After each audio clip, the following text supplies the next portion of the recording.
Welcome back. Over the next couple of episodes, I'd like to talk about something called post-production. And that's an interesting term because most images, or more or less all images, need some kind of post-production. That is to say that they may need a little bit of color correction. You may want to add something like your recognizable logo. You might want to replace the background. You might want to add a bit of contrast or some color correction or something else that isn't quite possible all in Daz Studio. That isn't to say we don't have any post-production possibilities inside Daz Studio, but they're kind of tied to the render engine in Daz Studio. So there's two types of post-production, is I guess what I'm trying to say. There's the internal post-production aspects that are part of the end of the rendering process. Computationally, they happen after the render. And there is the one that we can use with external tools such as Photoshop, PaintShop Pro, Clip Studio Paint, something like that. And I'm going to split this up into several parts. So this part is going to deal with what we can do inside of Daz Studio before we take the picture out into another application. Because you might not have that, or you might be more comfortable just staying in one application. All these approaches are perfectly fine. It really is about what makes you feel comfortable as an artist and what brings the best results for you in your situation. My assistant here is, of course, the hippo that we've seen in a previous episode. Hello, hippo. How you doing? And the post-production aspects inside Daz Studio are part of the render settings tab. If you head over there, you might see something like this here, the tone mapping option. If you don't see this tab here, much like the environment tab, it's probably because you haven't switched the viewport over to Iray. I haven't either, but I've done it earlier, so hence these two little options have smuggled themselves in here. If your list of things stops at section objects, then you can head over to create and add yourself an environment options node as well as a tone mapper node here. But these two things, as you can see, they're in my scene here. These two things, two objects, they will come available as soon as you switch your render engine, your viewport, over from whatever it is right now into Iray. And then that takes a second to cook, and then we'll see accurate results of the tone mapping node. Some of those adjustments will also work on the filament node. So like, for example, if I were to fiddle with the exposure values here, and we're going to talk about these in detail in a moment, those will be seen when filament is enabled. But we'll talk about Iray right now, so I'll leave it as it is for now. So there's several sections here. The first one is tone mapping enable on and off. So we'll play with that in a second. Then we'll see the exposure value, and that has sort of subcategories, if you will. This is a number that is tied to either the shutter speed, the f-stop, the film ISO, or the square centimeter factor. So these are all linked, as I'll demonstrate in a moment. So these are all, so think of this as one section up here. Then we have the vignetting, which is kind of a blurred black ring that encroaches from the outside of your image and that emphasizes whatever's in the middle. The cameras have that quite naturally. Older cameras as well as newer cameras can have that. Then there's the white point scale and the white point. This is kind of a manual white balance, if you will. We'll talk about that. There's the burn highlights per component, burn highlights and the crush blacks down here. Those are all kind of tied together as well. That's for adjusting the contrast and the highlights and the blacks of your image. And then at the bottom here, don't know, that's probably cut off if I'm going to go and do that. Yeah, there we go. There we can see that. We have the saturation and the gamma. So all these things can be controlled directly inside Daz Studio. Let me maybe start from the bottom going all the way to the top here, because those are the most important values for us to understand. So let's start with the gamma first. It's the default value of 2.2, and if you change this number, then the contrast of your image changes. So let me demonstrate that. If I put this to 1.8, then you don't see much of a change, but you see that the image has gone a little bit more contrasty. So like with many things, subtlety is the key. I'm going to exaggerate this now. If I set this to 1, then you'll see a very dark, very high contrast image. It could now also do with adding a few extra highlights in, so it's now very dark, but it's essentially because you're distorting the curve. If you think of the gamma curve, then you're basically pushing that in like so. And that's what this value does. Conversely, if you change this, so find a healthy medium is what I'm trying to say, and play around with it and see what works for your image. So maybe this might work. So 1.6, 1.8 might work for me. If I wanted to go in the opposite direction, I'll make the image softer. If you look at the darkish parts of the image, this is where you can see that. If I crank this up to say 2.5 to 3, then you see that the image now looks a little more washed out, a little softer. So it kind of depends on what look you're going for. If this was a high key image, then I might be able to get away with it. If I wanted something like a dreamy look, then this is exactly what would work fine here. Since we've all seen 2.2 working quite okay, I might stick with that, and we'll use this as our reference image.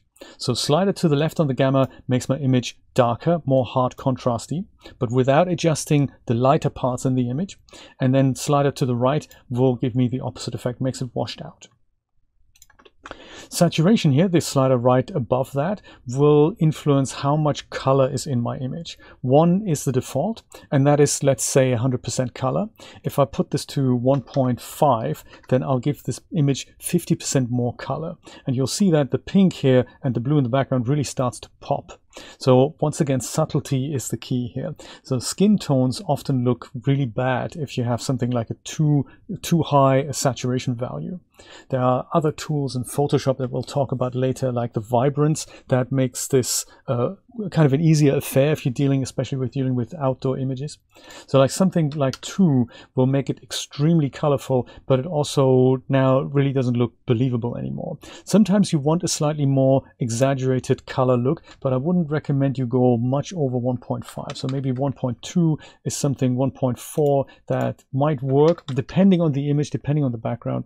That just, helps accentuate color. If you have a fairly desaturated dark scene, if you crank up the colors, you might get some nice effects. But it also works the opposite way around. So if you set values lower than 1, you desaturate the image. So the harshest one would be 0. That would mean no color information at all. So you essentially have a black and white image now in Daz Studio, and that comes right out of an Iray render. That's kind of cool. But you can also have something like a healthy medium ground. So if you wanted to have something like a slightly desaturated look, like an older movie type look, try 0.3, and that encroaches with a little bit of color here, maybe 0.3, maybe 0.6, something like that. If you combine that with a harder gamma, like say 1.4 now, then you get to see fairly interesting results that are not black and white, but they're also not the regular look and feel that you get out of Daz Studio. So that's kind of nice. Let me set those back to the default with just alt-clicking on the slider if you're done playing. And let's have a look at these two kind of related options here, burn highlights and crush blacks. Those are interesting options because they also have to do with the gamma curve, or let's just say with the curve of your image, with the histogram of your image. Crush blacks deals with the bottom part of the curve, and burn highlights deals with the top part. If you imagine a histogram has the lighter parts of the image kind of at the top of a graph and the darker parts at the bottom, and if you crush the blacks, then any detail that is in the blacks will essentially be clipped off and reduced. And the same happens with the highlights. It can either be, you can either remove detail or bring it back if it's about to clip. It's partly why I've chosen this image. So let's deal with the burn highlights first.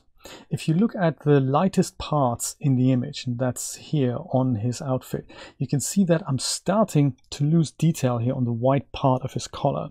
So if I look really closely, there's really no difference between this part and that part of the image. Yet I know it's there because I've seen that this part of the outfit is pink and this part of the collar is white. But if I look really closely in this part, I'm starting to lose that definition. So it looks like I'm losing detail. And this is exactly where burn highlights will come in handy. So it's set to a default value of 0.25. So it has a value in there already. But if I set this to 0, then I'll see that my definition here in the lightest parts of the image seems to come back. So I can now see, if I'm really looking closely, that this is illuminated, there's light on it, but I can also see that this here is definitely different than the color. There is definition here. And if I set this to the default value, it looks like that definition is starting to go away. So if I exaggerate that to the right-hand side and I'm increasing my burn highlights value to something like 0.5, you can see what the effect is. More of my highlights are starting to disappear and the lightest parts of my image are starting to clip out. So let me exaggerate this even more with 1. I can see that all of this is now just white, and that is the lightest part in the image. It's also the highest color value I can give the image. And that's bad. Your eye can subconsciously tell the image is kind of broken, and there's no way you can bring this back. Once it's clipped, it's clipped. There's really no more detail that you can bring back. And that is not a good look. We do want there to be the lightest part in the image, but that is something like a light source that we have in Vision. That might be white, that's okay. But if these types of blown out passages happen in your image, that's a clear indication of there's something not quite right, something isn't quite working. And even on the default value here, my image looks kind of okay, and for what I was going for, it probably worked okay. But if I'm pedantic about it, and if I don't want to lose any detail here, then I'll bring down the burn highlights here. It's a tip from Com Jackson, by the way. You can go, and what he does is he goes basically in here and smuggles a 0 in to the front here. So he doesn't put it to 0, he leaves a little bit of a burn highlights look there, but he doesn't use the defaults. He uses 0.025. So just smuggle a 0 in there, just in front of that value. And then you'll save yourself from burning out some of the important highlights. You can always do more post work in Photoshop and increase the contrast and do all kinds of things. But once these highlights are burnt, literally burnt, they're gone forever. So just as a comparison again, default is this.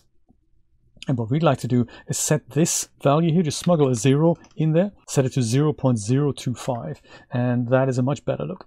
Or that's a different look. So, you know, better or worse is like, you know, object for discussion on a per project basis. But, you know, this is what we'd like to do. Then likewise, we have something similar for the crushed blacks.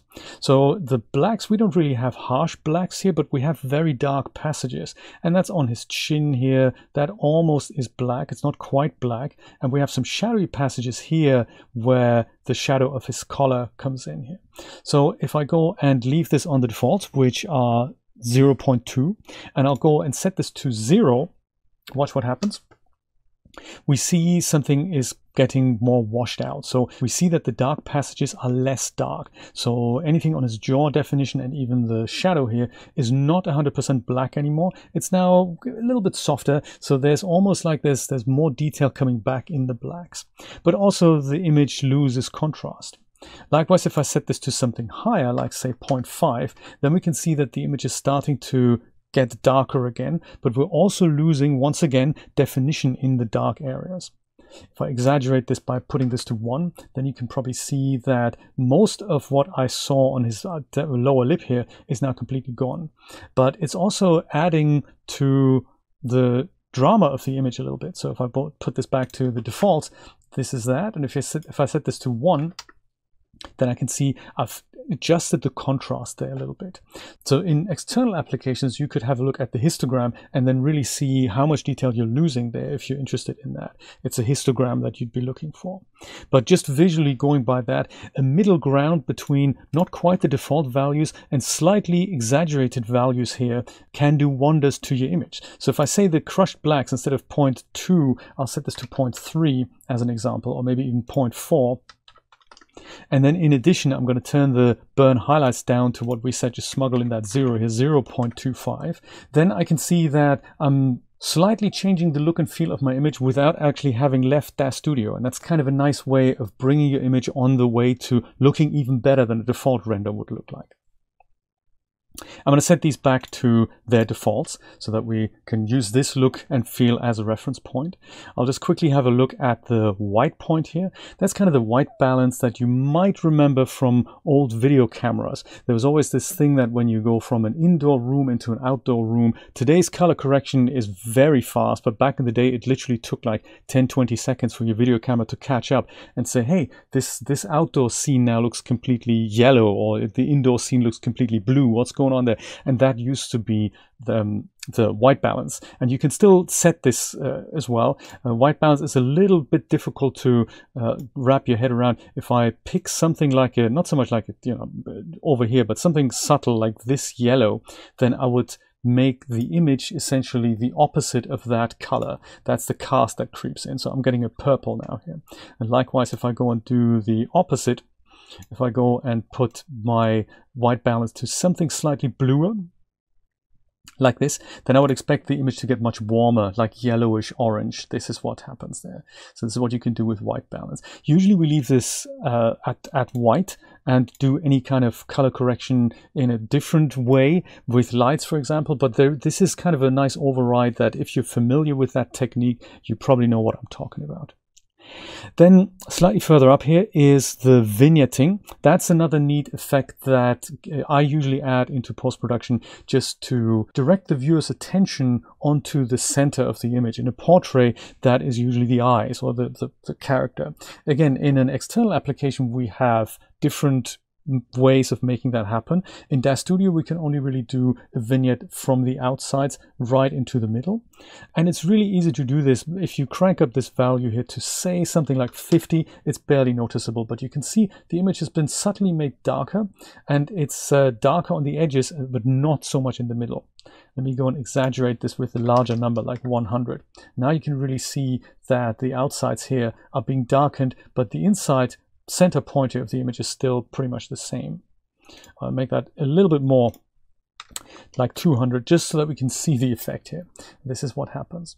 So I do like the fact that it's here, but it's also, you don't really have an influence of where your highlight spot is. So it's really only here in the middle. If I wanted for that to be slightly further up or slightly wider, and you know, all those things, you can't really do that in tone mapping, but you can do it in an external application. And we're going to have a look at how to do this in Photoshop later.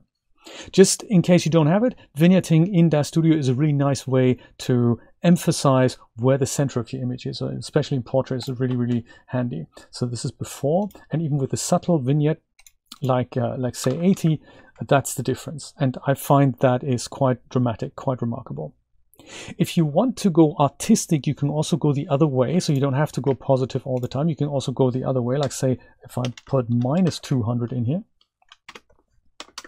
then you can see that the edges don't get dark, they get light now. So that's also a nice effect. If you're after something like a washed out poster, you can do something like that, or like a dream effect. You can do that right inside Daz Studio. Isn't that cool? Another one of those tips, vignetting, inverse negative vignetting. Kind of cool to be able to do that. Now, before I explain the exposure values and how they relate to the shutter speed and f-stop and film ISO and so forth, notice that there is actually an option to not use tone mapping at all. So it is not compulsive to use it. And I thought I'd talk a little bit about how other render engines employ this step. It's not really part of the render engine, and it appears that in Iray it appears that it is, but know that it isn't. So like another render engine as LuxRender, for example, you have a dedicated render tab that you change the render settings on, and then you have another tab that changes the tone mapping settings, and they're completely independent from one another. So you could pause the render, or you have a render that's already rendered fully, and then you play with the tone mapping, and that is then applied pretty much instantaneously.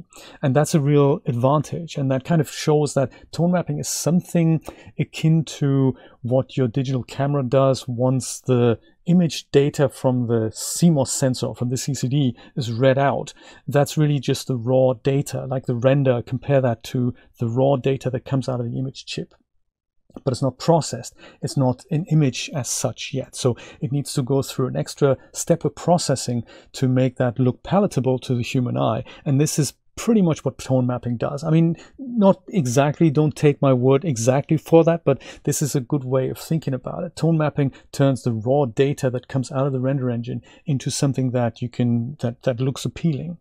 And as such, we can switch it off. And when I do that, it appears that my image is completely white. And that's not because there's no image. It's just that the processing that's necessary hasn't been applied, and it looks like, well, the raw data, this is kind of what the raw data looks like. So to show you that there is actually an image going on, I can go back to my environment tab, and I know that my image is lit with a HDRI. I'm going to leave the environment intensity alone here and just do the rest on the environment maps value here. So it's set to 2 by default. If I were to set this to 0, I would get a black picture. But if I set this to something really low, I would get something of a picture. So let me try 0.1, and we see that, well, you know, there's something creeping in here, but it's still way blown out. So let me try 0.01, smuggle a 0 in there before the comma, after the comma. That's still not enough. You can also do maths in these fields, by the way. If you wanted to do that, you can just go, if you wanted to smuggle a 0 in here, you can basically divide this value by 10. So type /10 at the end, then hit return, and then that math has been done inside that text field. So it's kind of nice. If you can halve it, you can multiply it by 10, you can divide it, you can add something to it and stuff. Kind of an easy way to just deal with numbers there. So with this here, with 2 zeros smuggled in there after the comma, I can see that I do have a picture, but it's not tone mapped at all. So I also can't really change the contrast. Now let me just go and divide that by 2. And now I'm seeing I could kind of use it, but the blacks are extremely crushed and the whites are blown out, and it's almost like I don't have much control. I also see extremely saturated colors here, and there's really nothing else I can do about it. It's not a nice looking picture, and that's the reason why we have tone mapping, because that's that extra step that makes that possible. So let me bring my environment map back with Alt left click on the slider here. And I'll go back to my tone mapping, and I'll switch tone mapping on again. And we'll talk a little bit about the relationship between the exposure value, the shutter speed, the f-stop, the ISO, and so forth. So some people like to adjust the exposure value to make their images lighter or darker. So if you're happy with the light in principle, but you think it's a little bit too strong, in real life photography, we would change an aspect of our photo taking process. We wouldn't usually change the outside light because we can't do that. We can't change the sun. We can maybe wait for a cloud to drop by, but really what we do is we would either close down the aperture. If it's an image that's too bright, we would close down the aperture a little bit, or we would shorten the exposure, or likewise, if we needed a bit lighter, we'd open the aperture, or we'd elongate the exposure a little bit. And that is kind of, those two things are intricately related, and they also equate to exposure values. That sounds like gobbledygook, doesn't it? Let me show you what I mean. If I were to change the shutter speed here from our imaginary 128th of a second to something twice as long, in, let's say, a 64th of a second, then in real life photography, I would expect the picture to be twice as exposed. It's like opening the aperture, but I'll do it with the shutter speed. So I'll type in 64, and then what happens is that my picture gets lighter. And it gets lighter by exactly 1 exposure value. That's what that means. So if I go and switch this back to the default, which is the 128th, then notice that both these sliders kind of reset. Exposure value is 13, and the shutter speed goes back to 128. Now, it is the same if I change the exposure value or the shutter speed, but that's only the case because we're in a virtual 3D program. In reality, it would be something different because time comes into the equation. So I'd literally, by exposing the picture longer, I would also introduce motion blur, technically, because I'm usually photographing a moving subject. But that's not the case here because my hippo guy is going to stand absolutely super still, and I can't really see motion blur. So we don't have to concern ourselves with that. So the same effect that I've just done with the shutter speed here, I can introduce with the f-stop. So it's set to 8 by default, but if I set this to 5.6, it's like opening my aperture 1 stop, thereby letting twice as much light in, thereby getting a lighter picture. Let's see if that's correct. So 5.6, it almost is correct. It gives me an exposure value very close to 12. So it's probably a logarithmic value here at the end. If I do the same again, if I'd use an f-stop of 4 instead of 8, then that would be 2 apertures. And that would mean my exposure value is now 11. So that's how these things are related. And then if you know about photography, then you also know that the same holds true for the ISO, for the film ISO. 100 ISO film is half as sensitive as a 200 ISO film. So if I type in 200 here, then I would expect the exposure value to change to 12 and my picture to get lighter again. And there we go. It is actually doing that. Exposure value is 14 rather than 12, sorry, but the picture does get lighter. And the square centimeter factor is also related to that, but it's not something that I know anything about. I just know that it behaves pretty much the same. So 2 would introduce a lighter picture and exposure value of 14, and by resetting it, I'll put this back to 13. So that's related in some shape or form. I just don't know what it is. So those are the post-production aspects that you have at your disposal inside Daz Studio. And you can, of course, mix and match them if you like to do that. So imagine you wanted to make this picture a little bit brighter. You can choose to change the exposure value or the shutter speed. Maybe I'll do that. Maybe I'll say I'm going to do at an 80th of a second. And then I'll go and increase the saturation to 1.3 a little bit, and I'm going to maybe go and take down the gamma to make it a bit darker, like with 1.8 perhaps. And in addition to that, I'll bring back some of the highlights here that I'm about to crush, maybe setting the burn highlights to 0. Then a little bit of definition comes back, and if I still needed a bit of extra crunch in the bottom here, then I can go and crush the blacks to say 0.6, and that could be my picture. And then in addition to that, I might also introduce a vignette of like 100, and that looks very different to the original image that I had dialed in without the tone mapping, or with the tone mapping on the default. So play around with that and see what you think. There's only one downside really to using all these values, is that usually you can reach the same results in post-production much faster. So the issue is, now that I have all my values set and I'm going to go and render out my picture, it would mean that the picture has to render out in its entirety again. And if that's only a 1 to 2 minute process, that's one thing. But if your image was rendering for 20-40 minutes already, or something like that, or maybe even overnight for a couple of hours, you'd have to re-render all of that to get all these effects. And this is why most of us prefer not to use too much of the tone mapping control, especially not for final image control. We prefer to do that in an external application, because we usually have better tools to make the same thing happen, and because we can change this afterwards without having to re-render our picture. So that is it about tone mapping. In our next episode, we're going to discuss how to do some of these things and some others in an application called Photoshop. That's by Adobe. It's a photography standard. If you haven't looked into it, then I thoroughly recommend you get yourself a trial version of that, because that is what most of us do for our post-production. Stay tuned for that.